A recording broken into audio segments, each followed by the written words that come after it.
On today's show, let's get ready for Cavs Magic Game 3, featuring traps, Darius Garland, and if we've learned anything new or changed our minds at all about the Cavs team.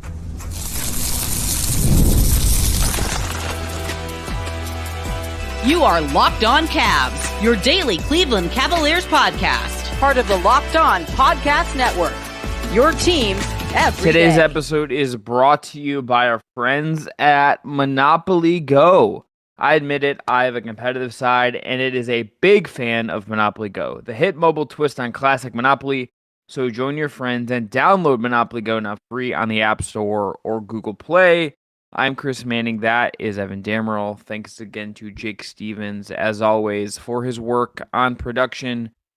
Start with a bit of news. Dean Wade, Cavs forward, who has obviously not played in this series so far as he missed the end of the regular season, will not play in the rest of the series according to the team. If you're on YouTube, you can see the statement the Cavs released, but they have said he's been ruled out for the... That's right, Evan, exactly right. You're right. They've been ruled out. He has been ruled out for the remainder of the first-round series against the Magic.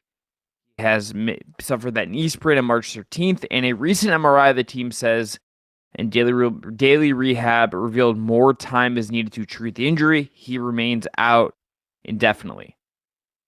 Evan, if the Cavs were having problems right now, this would maybe be more of a concern, but they're up 2-0. They haven't exactly, I think, missed what Wade gives them. Certainly you'd like to have him back, but not a huge deal. I think, unfortunately, it's just more reinforcement that the story of Dean Wade's NBA career in a lot of ways is that he's hurt all the time. Yeah, I think it's unfortunate just from the aspect of the Cavs, would like to have that extra depth or options available on the floor. But more importantly, I think Cleveland is, like you said, doing fine with or without Wade out there. And I just think looking ahead to the grand scheme of everything,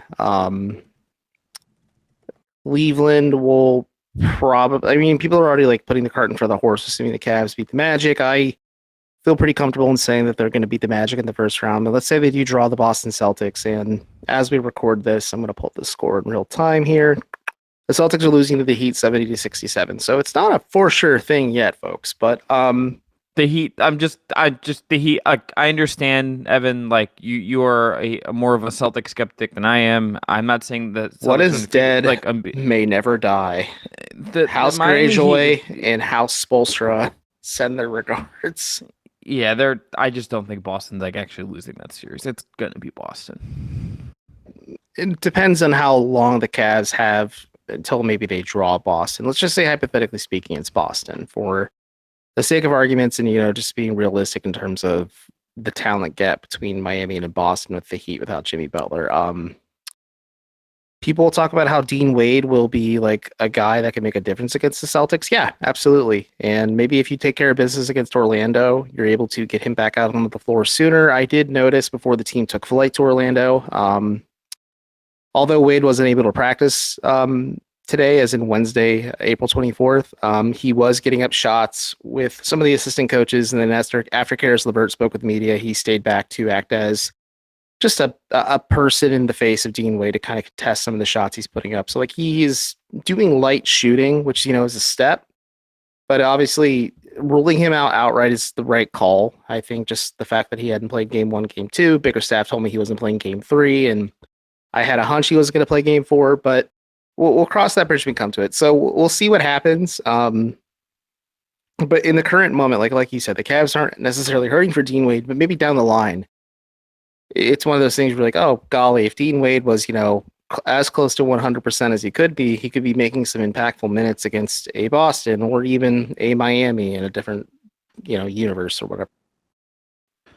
All right, so moving ahead to game 3, big thing I think we're looking for, Evan, we touched on it in the recap, is that Orlando's going to blitz and trap.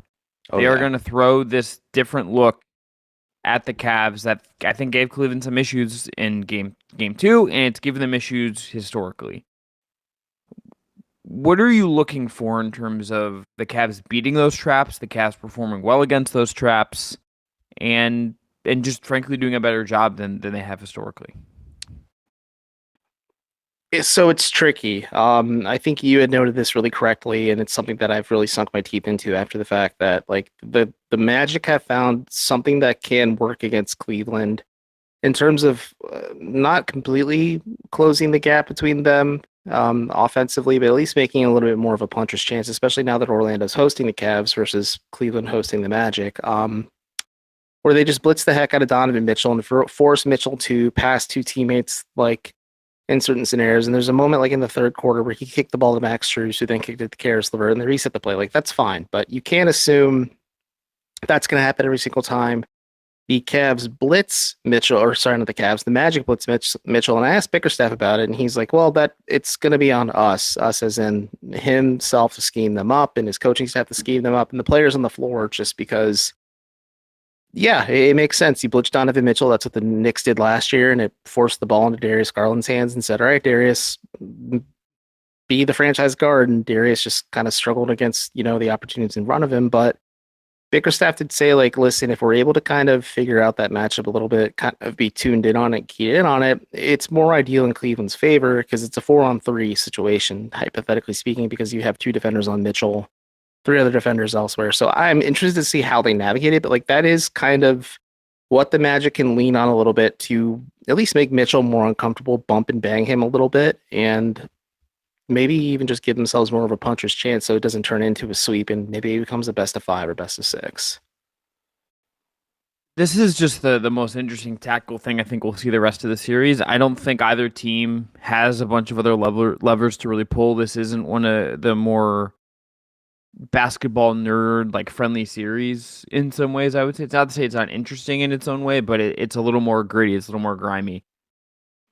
My number one thing with this is really just seeing if they actually play Sam Merrill. Like that, like to me, it's like, yeah, it's such a simple thing to say, but Sam Merrill does do a lot to like be that safety valve that the Cavs can kind of turn if they need to when they're getting blitzed so heavily. Yeah, like I'm a little obsessed with the idea of easy buttons, right? Like I think teams that find simple things that work and are like you can do over and over and over again with variation, it's just like it gives you just ways out of problems. And I think things that are not relying on one singular guy to beat a good defense, a very good defense in Orlando's, in case of just, hey, Donovan Mitchell can figure this out. I think that's a bad way to go about things. The way to beat trapping and blitzing is with shooting and with passing and ball movement.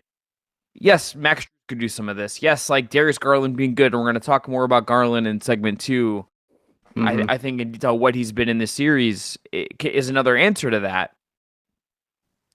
Like you could tell me like Mobley as a playmaker in the short roll is a version of that, right? But like the easiest way and something we've seen scare Orlando this year is Sam Merrill. And if there's ever time to make that adjustment, I think at some point in game 3, going to Merrill would make a lot of sense. Like that guy, I think, is more valuable than I would have thought coming into the year.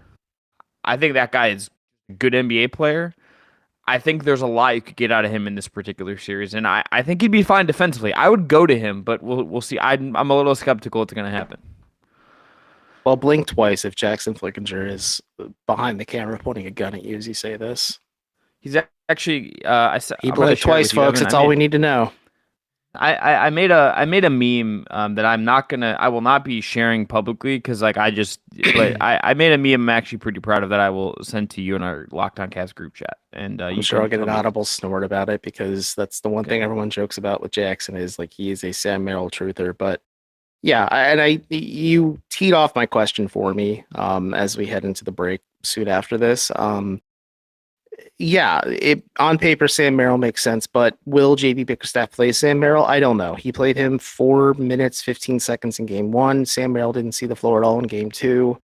You'd assume in a hostile environment, maybe you want to stretch out your rotation a little bit, and maybe kind of find those levers you can pull to just create like successful, sustainable lineups to kind of, I mean, let's be frank, like the Magic are on the precipice of just completely being broken mentally and I think just emotionally and just like really take care of business against this. Like you're going to get everything Orlando can throw at you in game 3 because They're at home. They have to defend their home court. And if the Cavs can go in there and take care of business, yeah, I think Sam Merrill can do that. But I think it is fair to question, like, will JB do it, or will he keep the rotation tight? Will he keep it close? And will he just go 8 guys deep, which would be Isaac Okoro, Karis LeVert, and with Dean Wade sidelined through the first round, George Niang is the 8th.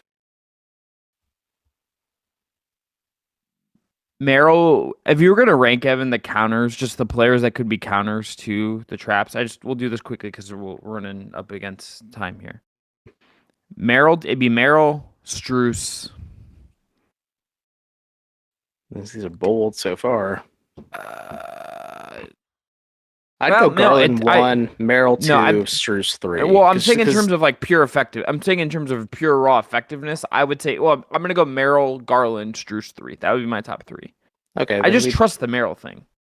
I do trust the Merrill thing too.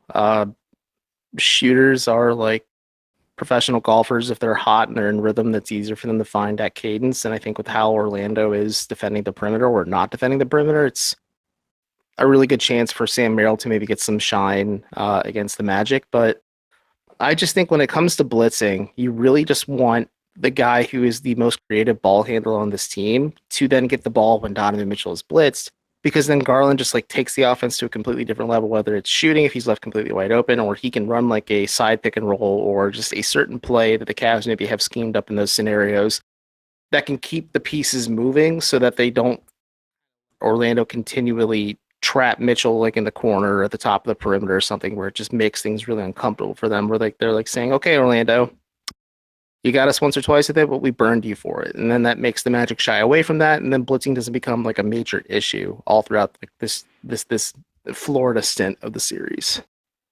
All right, coming up next, Darius Garland's role in all of this, what he's been this series, and how he can, frankly, just play better. That's up next.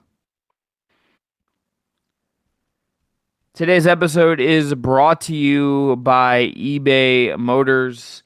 Passion, drive, and patience, the formula for winning championships, is also what keeps your ride or die alive. eBay Motors has everything you need to maintain your vehicle and level it up to peak performance: superchargers, roof racks, exhaust kits, LED headlights, and more. Whether you're into speed, power, or style, eBay Motors has you covered. With over 122 million parts for your number one ride or die, you'll find exactly what you're looking for. And with eBay Guaranteed Fit, your part is guaranteed to fit your ride every time or your money back. Because with eBay Motors, you're burning rubber, not cash. With all the parts you need at the prices you want, it's easy to make your car the MVP and bring home huge wins. Keep your ride or die alive at ebaymotors.com. Eligible items only. Exclusions apply. eBay Guaranteed Fit is only available to U.S. customers. Back here on Locked On Cavs. So Darius Garland hit you with his stats in this series so far to start. 14 and 6, so 14.6 assists. Shooting splits, 50% from the field, 46.2% from 3, 50% from the line. That is only on 2 free throw attempts, so a small sample size, but the fact that he's taken 2 free throws is telling in its own right. And he has 12 assists versus 9 turnovers so far. This is, Evan, I think, very on par with the pretty middling Darius Garland we saw for a lot of the way down the end of the stretch of the regular season. Yeah, and I think it's fair to question what you're getting from Darius Garland at this point. Like the back stuff in game 1, that certainly was concerning. Yeah, he waved off JB Bickerstaff, who tried to sub in Karis LeVert for him and try to play through it, but it was clear he was stiff and not himself after not looking like himself to open this game or for the better part of the second half of the season. And then he just has like a heating pad on his back. And then in game 2, it's the foul trouble. And I think that's it makes sense in terms of rhythm and momentum, but it's also kind of like a convenient excuse where you can say like, oh, he had foul trouble. Like that's why he wasn't able to pour it on until the second half. But if you really want to just really take the wind entirely out of Orlando's sails, you need Darius Garland to be better as a player. You need him to be the guy who can give you 20, let's just say 6 or 7 assists, and it's very efficient, not very turnover happy or prone. Like, yes, the turnovers are happening if he's being aggressive, but like he's not being careless at the basketball. He's being mindful with his position on the floor and how he's moving things. So don't know when that switch is going to flip. It could be a physical thing. It could be a mental thing. Darius said post game after game 2, like the rim just looked wide open in that game. Like he felt like he could have made every shot if he wanted, but he didn't shoot great in that game. So like he's been more than pedestrian, I'd say, through these first 2 games. And yeah, there's factors that are kind of just circling around the whole situation, but the old eye test just tells me like, yeah, he's still just not like 100%, whether it's the weight, whether it's like maybe the mental roadblocks, maybe it's his back now, who knows? But Garland has been kind of bleh. And I think like when breaking down the scoring leaders, yes, it makes sense Donovan Mitchell is first, but like seeing Darius Garland behind Jarrett Allen and Evan Mobley kind of gives me pause, just because like Allen maybe makes a little sense, I think, just with how dominant he's been against Orlando, but like Garland should be showing a little bit of a pulse on offense, and it feels like it's just kind of not like he's flatlining, but he's trying to find something if anything, and like it's just been really tough, and I just don't know if the playoffs are the best way to put it all together, but the Cavs don't really, or Garland don't really have a choice at this point. I would ask this in counter to that. Do you think it's possible that Garland can get back on track at some point, whether it's this series or it's if they go to the next round when that happens, when that happens? Is there a way he can actually get back on track? Do you see that as actually in play for him this season? Sorry, I saw your meme. That made me chuckle. That's a fair question. If it's not going to happen against Orlando, God, I'd be stunned if it happens against Drew Holiday and Jaylen Brown if they draw the Celtics in the second round.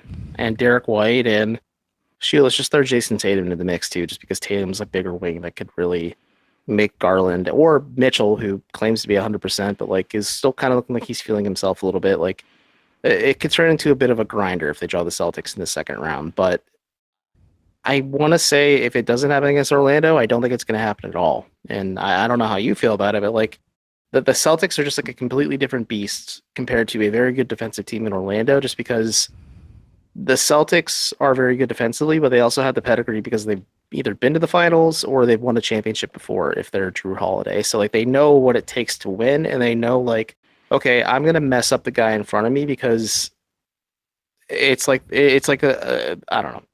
The example I always think of is just like an NFL training camp and like the older vets that are trying to maybe make their last stand, like play harder than the rookies that have guaranteed money, because those guys are fighting for a meal. And like the Celtics are like, okay, we got to fight for a championship, and we have to completely annihilate Darius Garland, even though he's not 100%. Like that'll be the casualty they're willing to make or take. So I tend to think I'm skeptical that it can happen as well. And it's just because it's partially because it didn't happen in the regular season. Darius Garland, once he comes back from that absence, his first game back is January 31st. Plays 20 minutes in a game against Detroit. 17-12 and 2-6 from 3 in that game. 19-3. He played every game the rest of the way except the regular season finale. He did not miss any more time the rest of the season over several months. So all of February, all of March, basically 2 weeks in April. He had like 10 weeks to find some sort of a rhythm.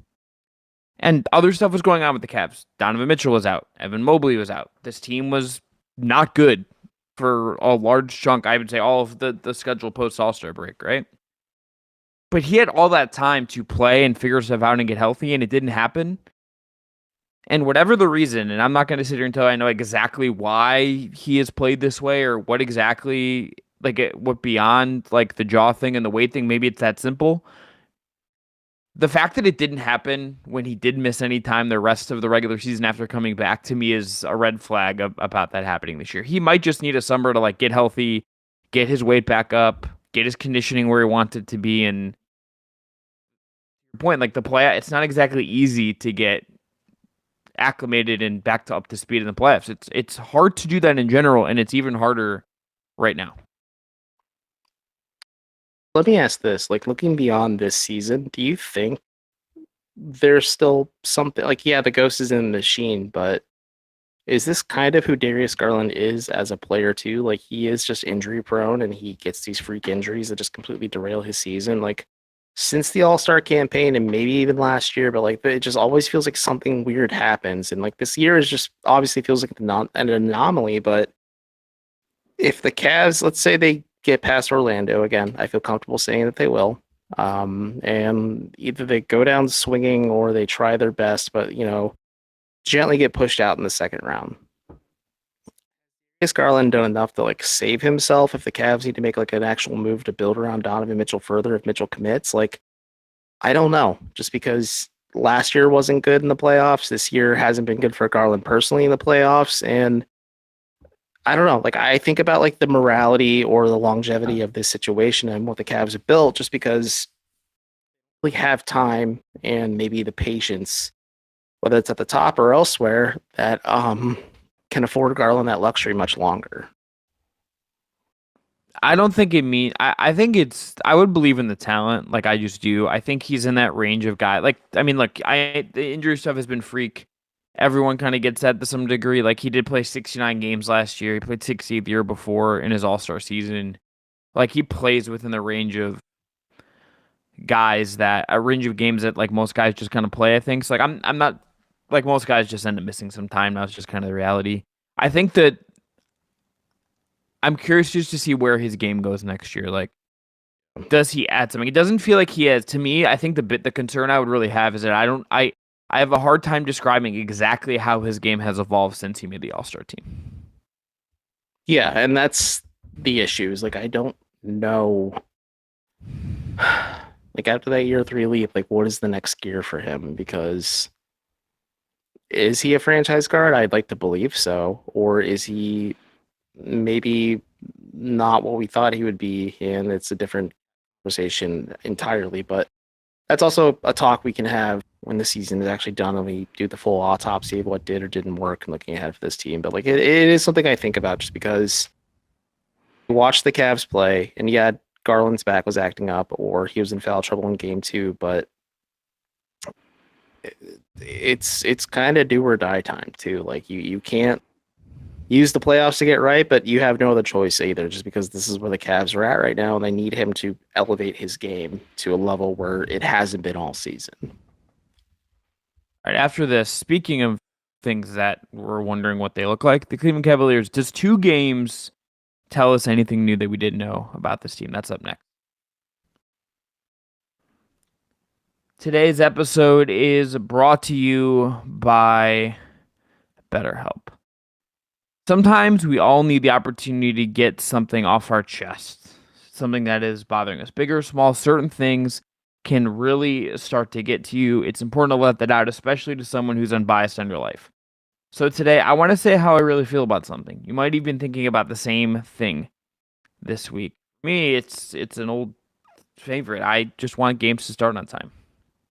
Games at 7 o'clock, started at 7 o'clock. We don't need to start at 7:07 or 7:10. Just start something on time.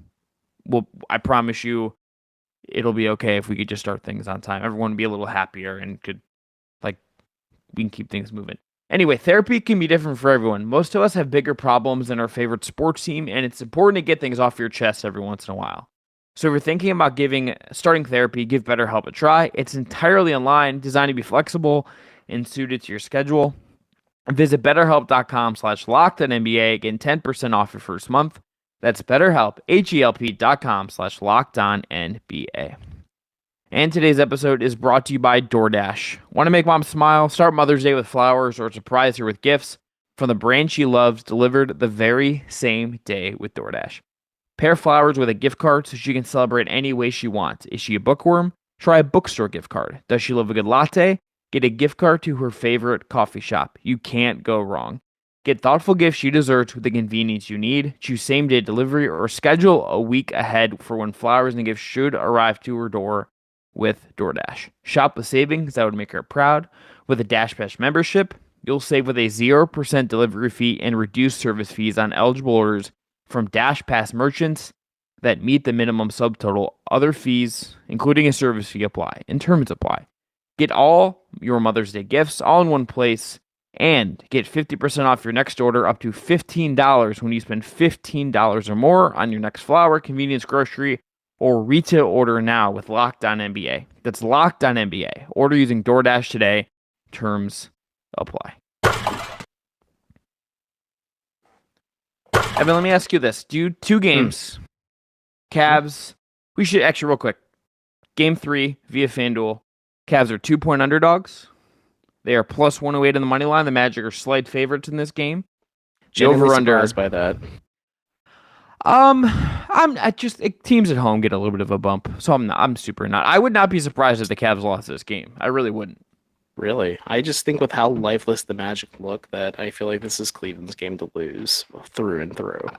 I think it's their series to lose, but I don't think the margins are like so wide that it's like gonna like. It hasn't been so like yes, the scores have been like double digits, but I don't think it has felt like tough and close in a way that if the Magic just like shoot better at home, then like it's a game. You know what I mean? That's kind of my thought. I don't know. I don't. It's so hard just because Orlando's such a bad 3-point shooting team, and Cleveland has just clinically like grinded them into nothing on offense. That sure.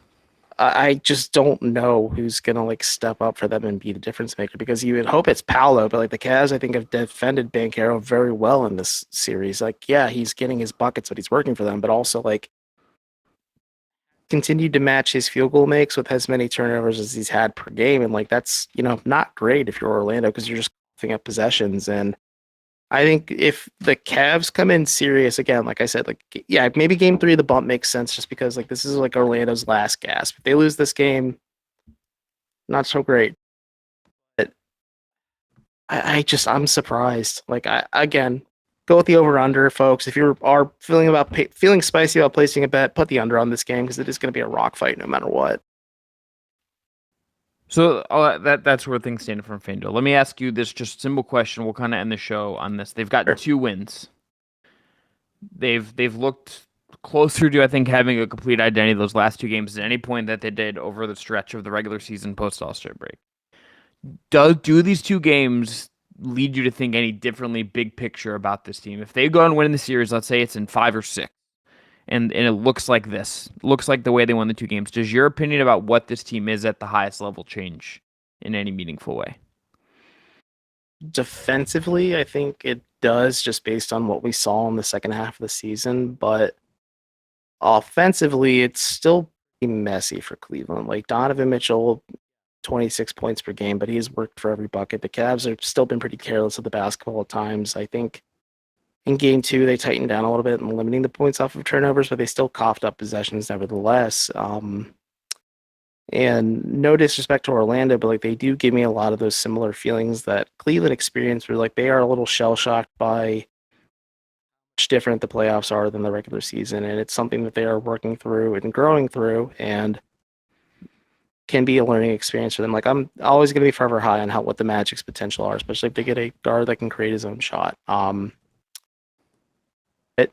Looking at this series, I think, yeah, it's a good palate cleanser to wash the stink off from last year. But then, unfortunately, this is where the people who are complaining constantly are kind of validated. Like they do have to possibly face the Celtics in the second round, and that'll be the gut check. Like part of that series goes will kind of give you my full, I'd at least say postseason analysis of this team. But for now, like defensively, yeah, they're much better than they were towards the second half or in the entire second half of the season. But offensively, it's just like I kind of throw my hands up. But what about you? I am still skeptical. Valid. Look, I think they deserve a lot of credit for the way they've played the first 2 games. They have an identity. They're playing well. The game plan has been really good. Like JB deserves credit for what they're doing and how they're game planning. I also tend to think that I'm a little bit just concerned. Not concerned, but I think it's interesting that like they're winning these games and it's not like the offense is suddenly like totally crisp. Yes, Orlando has a good defense, but the Cavs offense like statistically is like pretty anemic in these series. And it's really coming down to oftentimes to like Donovan Mitchell spurts and them having like just a little more firepower. And I think for this team to be fully good this year, everything would have just like needs to click. And the odds of that all happening, particularly with Garland, just doesn't feel super likely. I also, fair or not, I cannot get the post All-Star break stuff like out of my head. Like It's like completely fair. I mean, you have like 20 plus games of just pretty mediocre to sub-average basketball in front of you. yeah. And like I'm not saying that I'm willing to give them some slack because of the injuries and stuff, but I believe that teams are like the regular season builds into the playoffs. I think it would be disingenuous for us to like say like you have LeBron James and one Yeah. of the best offenses of all team. That's the only caveat. Because Yeah. like the Cavs could have been sleepwalking to the playoffs. They literally did, and then LeBron had one of the greatest playoff performances ever in 2018. Go ahead. yeah, I mean like they had the best player, they have the, in my opinion, the best player of all time, at worst like the second best player of all time. I don't know, there might not be a guy in the NBA 100 on their roster. Like, you know what I mean? Like it's a different like it's just a different kind of thing. I mean that's like the Maybe Mitchell's like maybe Mitchell. But Yeah, like he no one else could be is very really well be that. on the outside looking in though, because like Yeah. for the NBA 75, like he wasn't there for that. And do you Well, think I mean, there's well, he was 25 young other though. players? I mean, I- yeah, he was younger though. Dude, that was 2 years ago. Yeah, he was 20. Like, he was 25 then. Like AD was kind of like the young. Like Jokic wasn't on the NBA 75. Okay, then there we go. He's on there. Giannis, I was there, but like he definitely was there. AD was a young guy, but I think with like the defense he played against Jokic the other night, like yeah, you can definitely put him on that list too. And it gets muddier from there. Yeah, outside of Mitchell, like I don't think you can make a concrete argument for anybody on this roster currently. Yeah, like you just don't. It is really hard to make these like leaps from for me to say you were this in the regular season and then suddenly you're something entirely different in the playoffs. It just doesn't always work like that. I believe there's like a build, and what you show me before matters now. So I am just a little skeptical that like all of those issues are just like gone. I think while they've improved, that is still in the back of my head, and I also just wouldn't favor them against Boston. And like, look, maybe the second round for this year is like a pretty good end. Like if that's where it goes, maybe taking Boston to 6 is like frankly like is pretty good work considering all this team went through this year. I think you certainly could and probably should look at it like that. But I think in terms of like everything is fine now. Not saying like anyone's even really saying this, but just as like a thought exercise, the fact that they've beaten the Magic twice in the way they have does not tell me that this is like suddenly a new team that we have to look at in a different light. I think these are two good wins that are going to help them win this series, but I don't know if it means much more than that. I wholeheartedly agree. I can't take much stock from this series against Orlando. Like it's been a bona fide butt kicking on Cleveland's part. I'll give them that credit where credit's due. Like you said, JB has schemed this up really well. I think defensively, Jared Allen and Evan Mobley have been phenomenal in this series, but let's see how they look against the big dogs too. Like they really did well against Milwaukee this season, but Boston's the team they struggled with. Sure, the Dean Wade game kind of is the anomaly in that whole bunch, but I will kind of diagnose or have more stronger feelings on how I feel about this team as their season wraps up, whether that's in the second round or like if the improbable happens and they make the Eastern Conference Finals, like Game 82 naysayers can really eat crow, but also like I would too, just because I would be stunned. Like I'm a Boston doubter. I admitted it at the very first episode of the season. I remain one now, but it's just I don't feel great about Cleveland's chances against the Celtics in the second round. Yeah, I think the Cavs are doing everything you can ask of them, but is it the highest level that maybe they could have reached this season? I would wonder. And it's like, but I think that's I think a question they'll have to ask themselves when you evaluate this team. But I think in the context of the series, from like I would say this just to like end positively and not to be like a full like hater. I was just laughing because like we were kind of Debbie Downers during this whole thing. No, but like I'm trying to think about this like as pragmatically as I can. That's just how my brain works. So like if you don't like that, whatever. The way they have played the series, I think the way I describe it is like it is the way that the series has gone so far is almost like the best case of what I thought they could accomplish in this series. Like just considering how bad things were, and Orlando's defense is good, so like you were never gonna have like a super robust offense. Like maybe it's like 10% off the max because you're just not hitting enough shots, but Orlando deserves credit for that.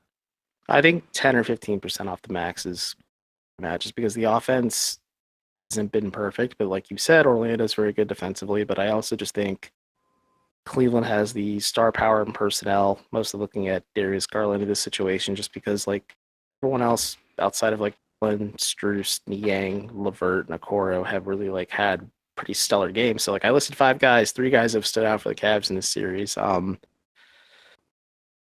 We'll see how this keeps evolving and changing.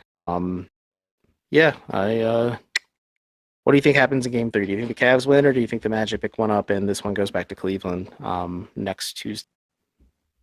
I think Orlando's getting one of the next 2.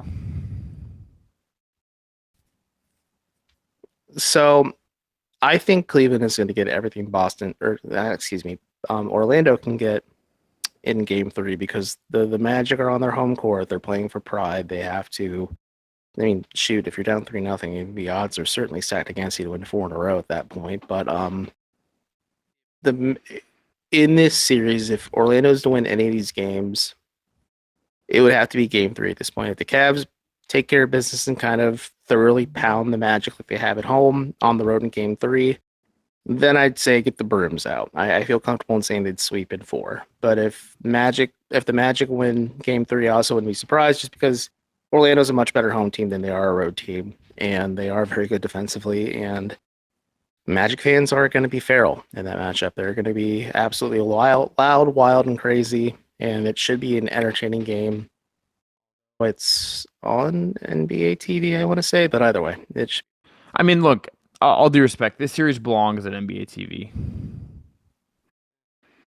I don't get the bugaboo about like the first round being on NBA TV. Like, it's also to help out like the local broadcasting partners and stuff, so they can get a little bit more ad revenue before the season ends. Like, yeah, I know Bally and Diamond is out the door, but like John Michael, Serena Winters, Austin Carr, Campy Russell, Kaylee Griffin, and others, like they get a little extra pay bump for their work doing broadcasting stuff before they transition to off-season stuff or things like that behind the scenes. So.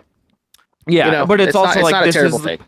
It's also the nature of a 16 team format in the playoffs. Like you have to pick teams to be on the local feeds too. Well, and this is just the series that like frankly like less people care about, and it's not like the most aesthetically pleasing series. So like thus it's on NBA TV. Yeah, that's just like when the over under is like under 200, and you're like, should I? That still feels right. That just what that series is, and that's.